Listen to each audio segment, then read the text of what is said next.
And Jeff and Deborah, those names won't come out until January. All 15 dioceses across the state will release the names of the clergy who are credibly accused of sexually abusing a minor. A very emotional Archbishop Gustavo Garcia Sierra says the sex abuse scandal that has rocked the Catholic Church has him angry and embarrassed. He says it is not only about the release of these names, but his commitment to increased accountability and transparency. He, along with Pope Francis, say this is about healing and restoring trust within the Church. The Archbishop also announced the formation of a new commission that will review the way the Archdiocese of San Antonio handles these accusations.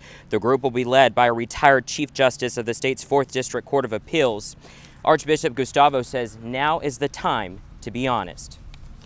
Our hope is that all what the Church is doing today will help the victims to express themselves. They need to be heard. But if there are victims who have been abused by clergy, come forward and we process your allegation. Now, the Archbishop couldn't estimate how long this list will be, as it will review these credible accusations and all these files that date back from 1940 until today.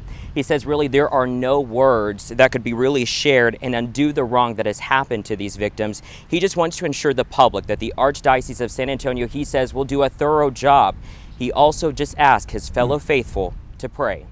Live in the city's northwest side, Henry Ramos, KENS 5 Eyewitness News.